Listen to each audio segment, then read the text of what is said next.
সচেতন নকৰে এনেকুৱা কথা। আমি তেখেতে যিটো ভাষা কৈছে আমি ক'বলৈ বেয়া পাইছোঁ। বড়ো আৰু মিচিঙৰ আৰু অসমৰ বসবাস কৰা খিলঞ্জীয়া জনজাতিসকলৰ অসমৰ সাহিত্য সভাৰ প্ৰতি অৰিহণা নাই, এই কথাটো আমি খুব দুখ পাইছোঁ। আমি এটা কথা ক'ব বিচাৰোঁ, মিচিং আগম কাবাং প্ৰতিষ্ঠাপক প্ৰধান সম্পাদক ভাষাচাৰ্য নৰেন্দ্ৰ পাদুন ছাৰ আজিও আছে। তেখেত অসম সাহিত্য সভাৰ প্ৰধান সম্পাদক আছিল আৰু দুবাৰকৈ তেখেতে সভাপতি পদত প্ৰতিদ্বন্দ্বিতাও কৰিছে। বিগুমণি কাগিম উপসভাপতি আছিল মিচিং জনগোষ্ঠীৰ পৰা। অসম সাহিত্য সভাৰ প্ৰতি মিচিং জনগোষ্ঠীটো বা বড়ো জনগোষ্ঠীটোৰ যথেষ্ট অৱদান আছে, আমি ইতিহাসে কয় কথাখিনি।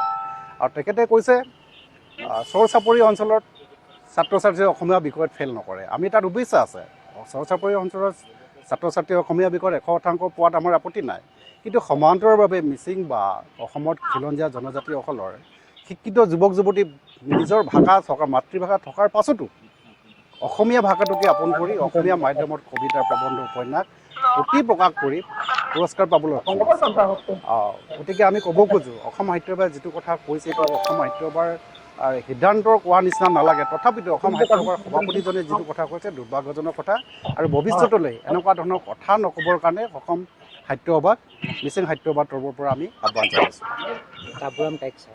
তাবুৰাম চাৰি ছাৰ মিচিং সাহিত্য সভাৰ প্ৰতিষ্ঠাপক সভাপতি, কটন মহাবিদ্যালয়ৰ ইংৰাজী বিভাগৰ প্ৰবক্তা, অসম চৰকাৰৰ শিক্ষা ডিপাৰ্টমেণ্টৰ সচিব, আৰু তেখেতৰ পুথি, তেখেতৰ গ্ৰামাৰ, ইংলিছ ফৰ স্কুল, গোটেই আজি হাইস্কুল পৰ্যন্ত তেখেতৰ গ্ৰামাৰ চলি আছে। গতিকে তেখেতলোকৰ স্বনাম ব্যক্তিসকলৰ অসমীয়া ভাষা অসমীয়া জাতিটোৰ প্ৰতি যথেষ্ট অৰিহণা আছে।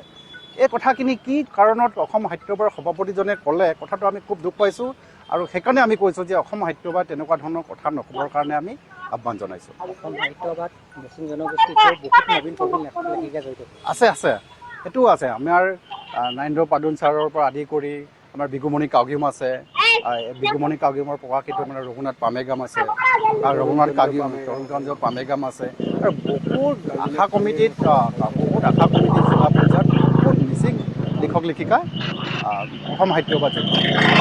সেই কথাখিনি তেখেতে আচলতে জানিব লাগিছিলে, কি কাৰণত বড়ো আৰু মিচিঙক অসমীয়াৰ পৰা আঁতৰাই দিয়াৰ নিচিনা কথাবোৰ কৈছে, এইটো খুব দুখ পাইছোঁ। আৰু তেখেতে ক'লেও আমি কিন্তু এই কথাটোত আমি পঠিয়ন নাযাওঁ, আৰু আমি অসমীয়াৰ পৰা আঁতৰি অহা নাই এই কথাটো আমি ক'ব পাৰোঁ। আৰু আমি ক'লোৱে যে নিজৰ ভাষা থকাৰ পাছত, নিজৰ মাতৃভাষা থকাৰ পাছতো আমি অসমীয়া ভাষাটোকে খিলঞ্জীয়া জাতি জনগোষ্ঠীসমূহে আঁকোৱালি লৈছে আৰু অসমীয়া ভাষাতে অধ্যয়নত হৈ আছে। এই কথাটো এনেকৈ ক'ব পাৰি, ভাবিব পাৰি নেকি? কাৰণ অসম সাহিত্য সভা হ'ল